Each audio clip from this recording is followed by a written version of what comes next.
Hello and welcome to Kitchen Counter Crafts. If you like this video, would you please like, comment, share, and subscribe. All right, so I have a LAMY Studio in fine, and this is the steel, the brush steel one, and again, this is a studio. And then I have another studio, which is the Imperial blue, and this one is in a medium.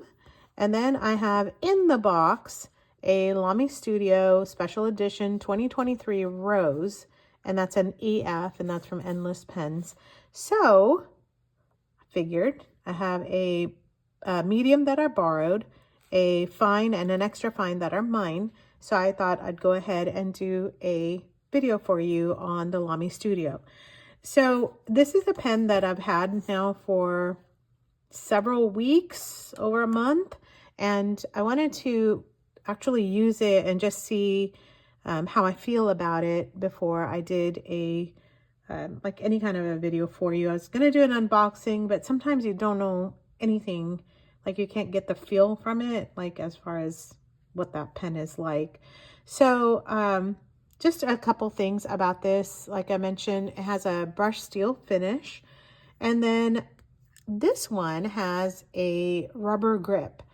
Did not realize what a big deal that is, because in Reddit and Fountain Pen Network and a couple other fountain pen places, this was kind of the big issue that people had, because there are several that have this kind of a metal finish, and people were just really upset about that grip and having the grip be very slippery. So the person who owns this actually said that the metal grip is not an issue. And when I wrote with the metal grip, unless it's like heat of summertime and you've got very, very normally sweaty hands, I don't really see this as an issue. So if it is an issue, guess what? You can actually purchase the grip and or just get another pen that, you know, it comes with, but I believe the grip is an upgrade. So there you have it. You can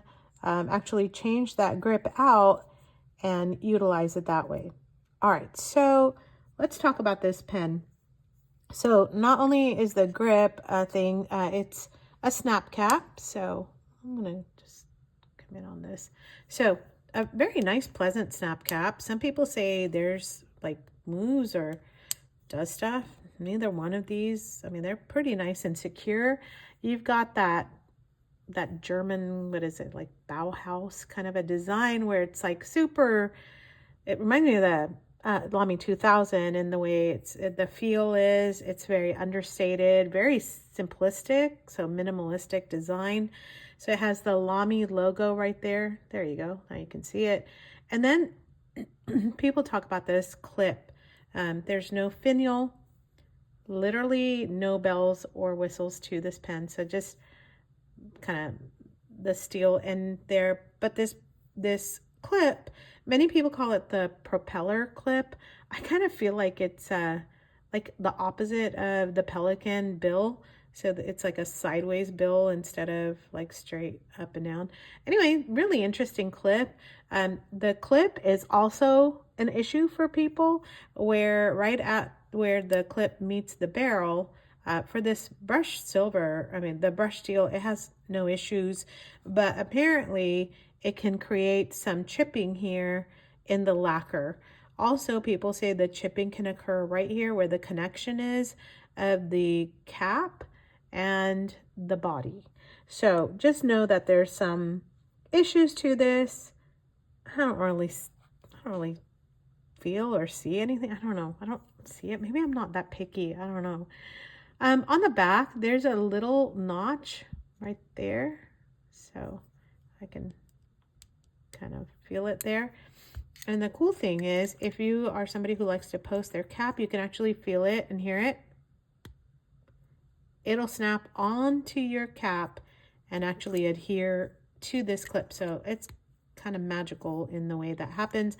I don't post my cap, so that's not an issue. On the lacquer ones, I'm going to tell you, if you're worried, especially about the matte lacquer finish coming off, I would probably recommend don't do that. So anyway, there's just a couple issues with that, but it is postable and actually very securely postable. So now let's talk about the nib. The nib is super interesting because it is actually a LAMY Safari nib. So it's the same exact nib. You can purchase them for 12 bucks right now at the time of filming of this video, and you can swap them out to your heart's desire. If you're a left-hander, LAMY does have a left-handed oblique nib for you. So this, it actually curves so that you don't smear as much when you're writing left to right. So the nib is, in my opinion, wonderful because I do love the LAMY Safari nibs.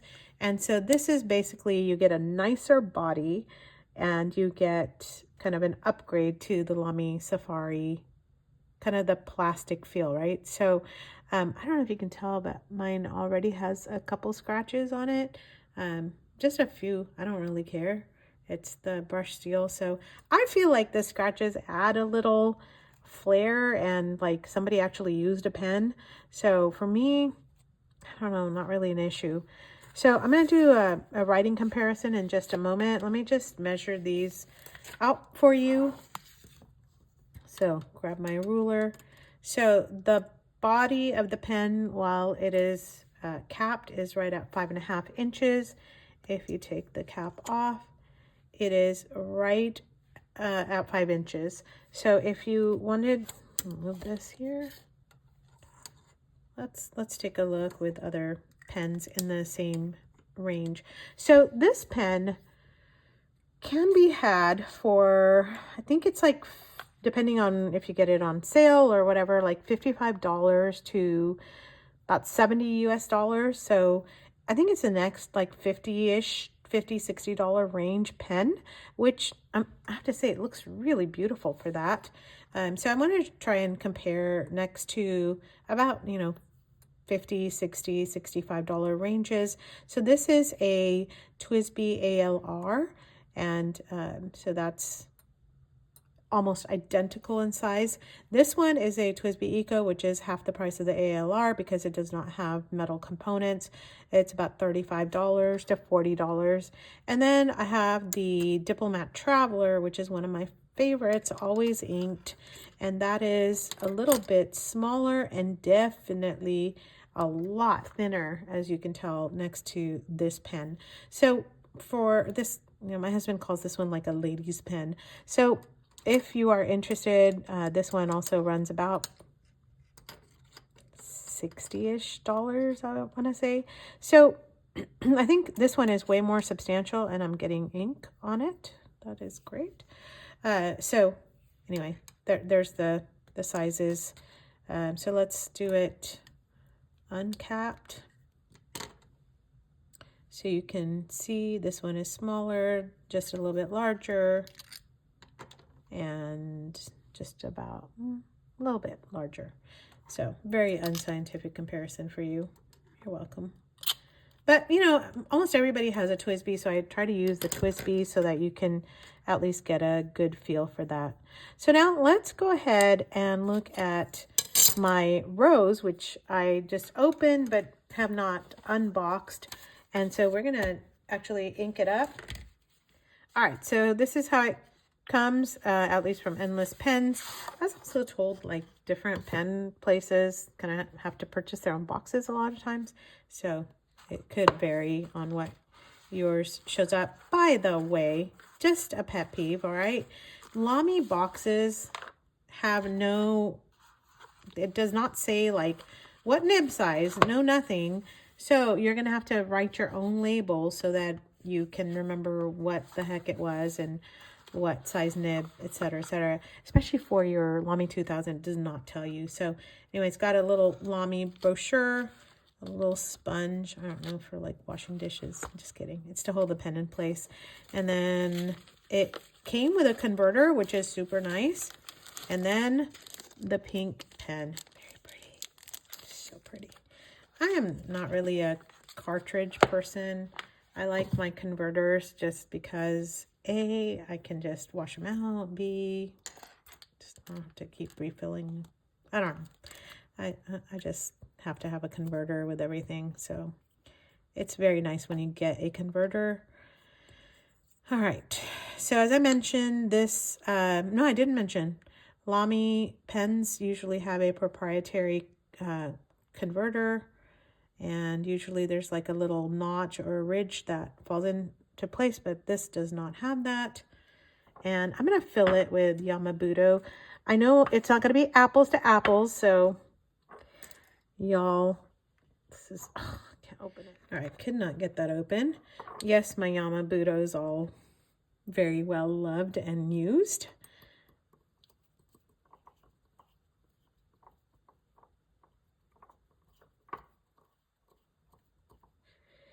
So this converter it holds, I think it's about the standard international, but it holds about 1 mil. So a nice amount. Goodness, I got that everywhere. All right, let's set that here.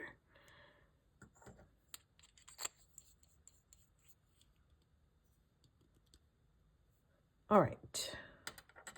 By the way, did not mention that you can get a 14 karat nib for about $160 US.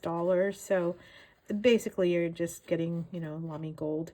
And the person who owns the Imperial has one in gold and absolutely loves the nib. Basically what they told me was that the gold nib has a lot more bounce to it, whereas the studio steel is a little bit more scratchy, but I kind of like the scratchy nibs. So let's try it out. This is Rhodia paper. Today's the 20th.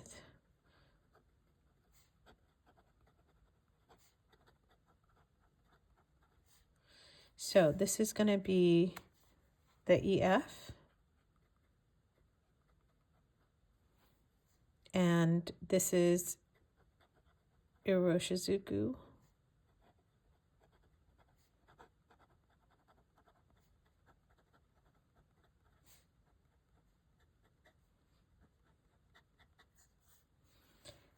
And let's do a couple things here.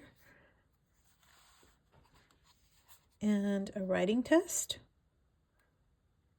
Actually, I'm going to do a writing test with each one after. That way you can even see a little bit more of a comparison between the extra fine, then the fine, and then the medium. And this should also give you a pretty decent idea of the safaris as well.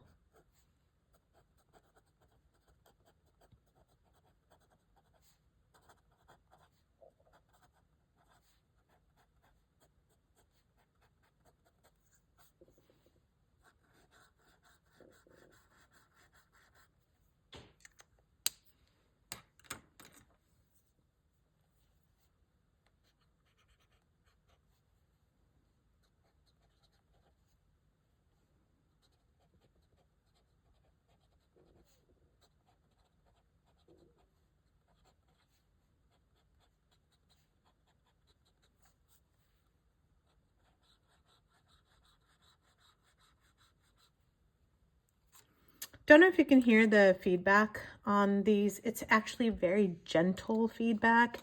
I think it's really lovely. I enjoy writing with all three here. I can't really tell the difference between these three. So let's go ahead and do a writing sample and then we can compare and contrast. All right, so I'm going to do them all in the same order and going from extra fine to A fine and no talking.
All right, so here is the comparison of all the nibs. I can tell you I'm not really seeing much of a difference. What's the deal? They kind of all look like, I mean, a little bit of a difference between the extra fine to the medium. Maybe I need to do more like line. Let me just see if there's line differences. There's extra fine. There's fine. There's medium. I don't know, it's just all looking the same to me. And I know that can't be the case, right? Because there's definitely differences between, I can see it on the side stroke a little bit more between the fine and the extra, I mean, the fine and the medium. Yeah, I suppose on the side stroke there is. But as far as the writing is concerned, I can't really tell here. So I thought I would go ahead and just use some composition notebook paper. And what do you see? I don't know, can you see the difference? I'm even trying to see like on the bleed through, it's all kind of the same.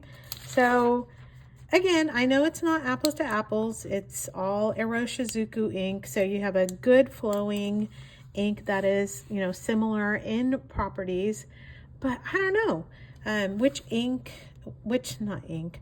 nib appeals to you, and tell me what you think about the studio. Do you have one? Do you want to get one? Have you been curious about it? What are your thoughts on this really, really pretty pen? I would just love to know what you think, because for me, in general, it was a surprise, and I will tell you, it is a delight to write with. Whether I'm writing on good notebook paper or like fountain pen friendly paper or just terrible cheap paper, it's still a delight to write with. In fact, sometimes I can even tell the notice the difference even on the worse paper because of the way the pen writes. So let me know what you think. As far as recommendation, I definitely recommend this. But if it worries you about the grip, which, you know, to each their own, or if it worries you about the lacquer finish, maybe look into getting something like the brush steel so that you don't have to worry about that and you can actually use your pen and enjoy it. So let me know what you think in the comments. If you like this video, give it a thumbs up. I really appreciate, and tell you that it encourages me when you leave little tips and encouragements, or even tell me that I'm wrong. I'm okay with that too. So until the next video, oh, by the way, I'll do another video and compare it to the LAMY Studio Gold Nib. So just stay tuned, and I've got another LAMY for you because the fun never ends. Till next time, bye.